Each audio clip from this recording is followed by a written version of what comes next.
Happy Canada Day, everyone! That's right, today is the 151st birthday of the Great White North, the country that brought us poutine, real maple syrup, and good hockey. But do you know how many amazing current and former WWE superstars are Canadian? Today in this Canada Day special, we bring you the 10 greatest Canadian WWE superstars of all time. Do keep in mind we are only considering WWE superstars. Sorry, Kenny Omega. With that in mind, and honorable mentions going out to Santino Marella and Jinder Mahal, let's get right into this top 10 list.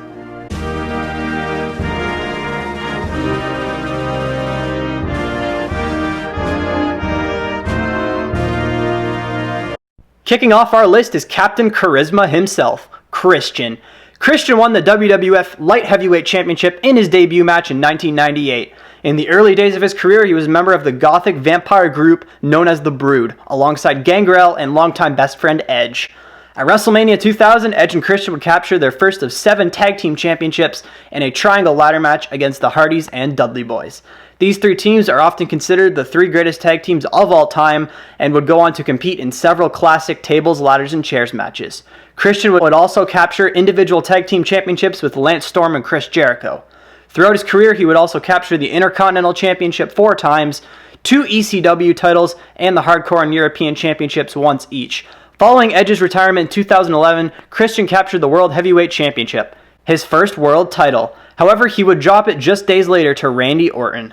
He would later regain the title, but again drop it back to Orton about a month later. His feud with Orton is widely considered his best singles work.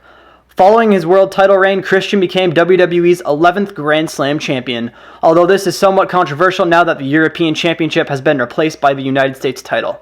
In 2014, Christian suffered a concussion in a fatal 4-way match with Alberto Del Rio, Dolph Ziggler, and Sheamus. This sadly would force him to retire. Many fans agree that it's only a matter of time before he will join Edge in the WWE Hall of Fame.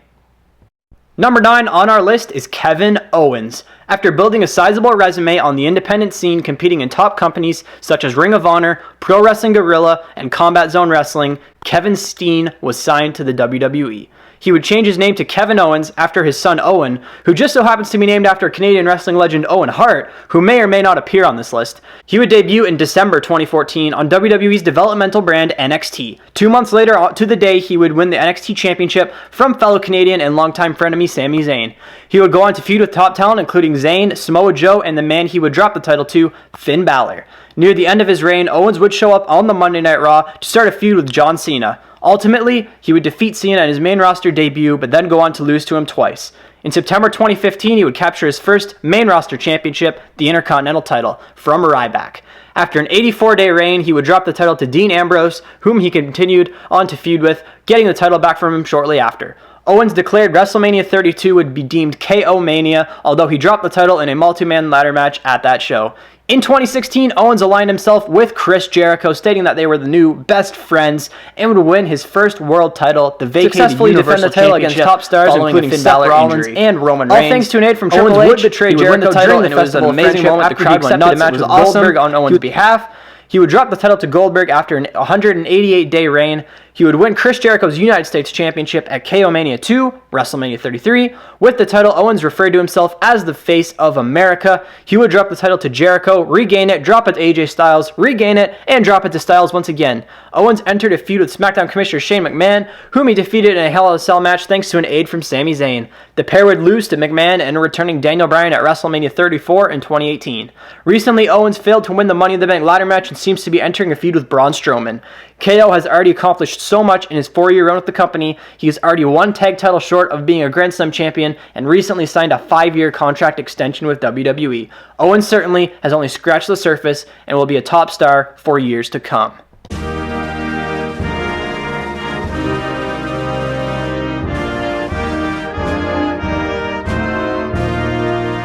Owen Hart was a member of the legendary Hart family. Throughout his career, he would win 4 WWF Tag Team Championships, 1 with Jeff Jarrett and British Bulldog, as well as 2 with Yokozuna. He would also win the 1994 King of the Ring tournament, 3 Slammy Awards, 2 Intercontinental titles, and a European Championship. Owen had many classic matches against his brother Bret. One even received a 5-star rating from Dave Meltzer, one of the industry's toughest critics. During a match with Stone Cold Steve Austin, Hart would botch a piledriver, nearly paralyzing Austin. This gave Owen his genius heel catchphrase, Owen 316 says, "I just broke your neck." On May 23, 1999, Hart fell to his death in Kansas City, Missouri, during the Over the Edge pay-per-view event. Owens was to zipline into the arena as a part of his entrance. This did not go as planned, and Hart fell 78 meters into the ring and was later pronounced dead. Rest in peace, Owen Hart.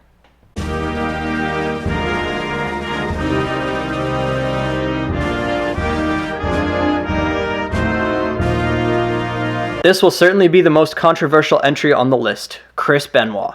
In June 2007, Benoit and his wife and child were found dead in their Atlanta home. The case was closed as a double murder-suicide. Research suggests depression and brain damage from numerous concussions are likely contributing factors leading to the crime. Some believe it really was a triple murder committed by Kevin Sullivan, Chris's wife's ex, on the anniversary of their breakup. This will forever remain one of wrestling's most controversial days. But if you can put that in the back of your head, you can appreciate the talent Benoit was. He was widely considered one of the best technical wrestlers in this generation. Throughout his career, he captured the World Heavyweight Championship, 3 United States Championships, 4 Intercontinental Championships, and 4 Tag Team Championships, 2 with Edge, 1 with Kurt Angle, and 1 with Chris Jericho. He also won the 2004 Royal Rumble match, becoming the second man to win at the number 1 spot along with Shawn Michaels. Benoit was scheduled to win another world title against CM Punk the night of his death.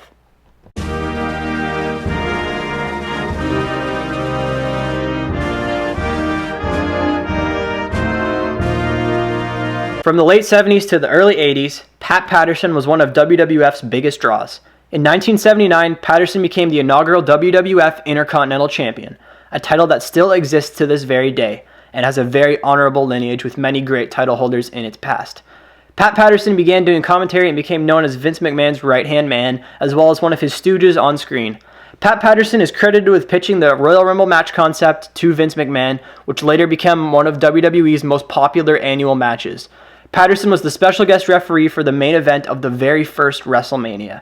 Nowadays, he works as a creative consultant on WWE's writing team. He was inducted into the 1996 WWE Hall of Fame class.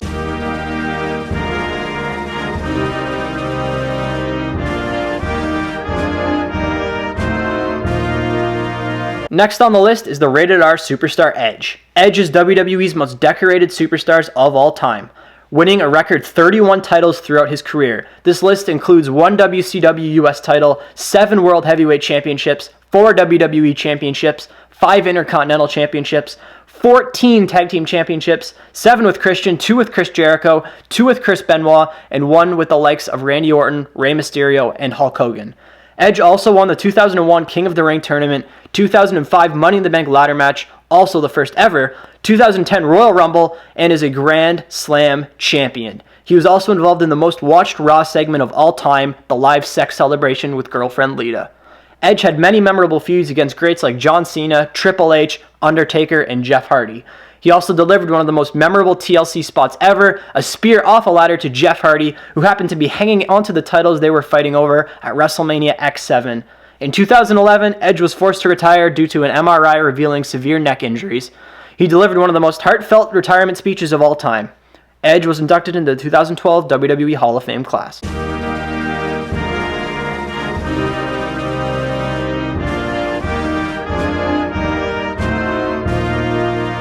Trish Stratus is widely considered the greatest women's wrestler of all time, right next to Lita, whom she had many amazing matches with. Trish is the most decorated women's wrestler of all time, winning 7 women's championships and 1 hardcore championship. She also had high-profile matches with the likes of Mickie James, Molly Holly, and even Stephanie McMahon. Stratus even returned earlier this year as a surprise last entrant in the first ever Women's Royal Rumble match. She won Pro Wrestling Illustrated's Woman of the Year in 2002, 2003, 2005, and 2006, and Woman of the Decade for 2000 to 2009. She was a member of the WWE Hall of Fame class of 2013.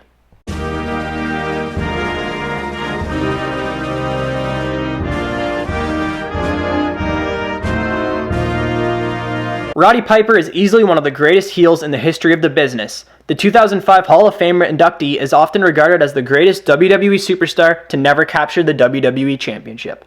Ric Flair described him as the most gifted entertainer in the history of professional wrestling. Piper was involved in the main event of the very first WrestleMania. His talk show Piper's Pit inspired many current WWE talk shows such as Miz TV. One of the most memorable Piper's Pit moments occurred when he smashed a coconut over the head of Jimmy Superfly Snuka. During his career, he captured the Intercontinental Championship as well as a Tag Team Championship with Ric Flair. He was inducted into the WWE Hall of Fame class in 2003 and tragically passed away in his sleep in 2015. R.I.P. Piper.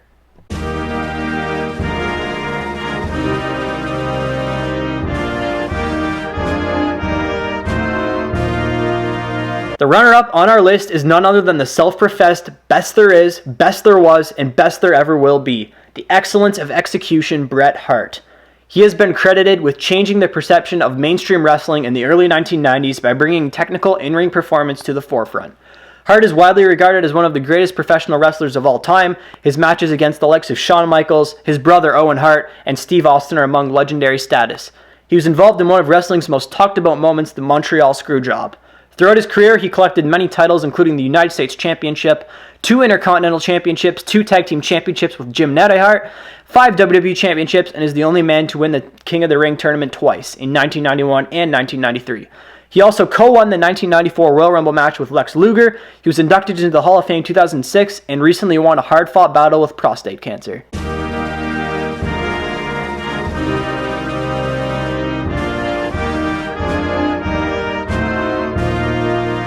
And at the number 1 spot, in my opinion, the greatest Canadian wrestler of all time, the GOAT, the Ayatollah of Rock and Rolla, Y2J, Chris Jericho. Where do I start? Chris Jericho made his debut in 1999 with his infamous Raw is Jericho promo on The Rock.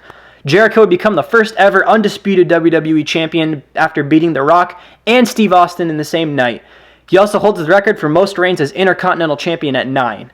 He holds 9 Tag Team Championship reigns and was also a Hardcore and European Champion once each. Held 2 US titles, 3 World Heavyweight Championships, 2 WCW World Heavyweight titles, and is a Grand Slam champion. He's had memorable feuds with legends including Shawn Michaels, John Cena, CM Punk, Edge, and Triple H, who described him as one of the greatest talents in the history of the business. One of the most impressive things about Jericho is his ability to get anything over with the crowd, even something as simple as a scarf or a clipboard. Even at age 47, he shows no signs of slowing down. Without a doubt, he will be a first ballot Hall of Famer. That does it for my countdown of the top 10 greatest Canadian wrestlers of all time, in my opinion. If you disagree, if you think I left anybody out, feel free to sound off in the comments below. That's what it's for. As well as make sure to like the video and subscribe to the channel if you did enjoy. And until then, I will see you guys in the next one.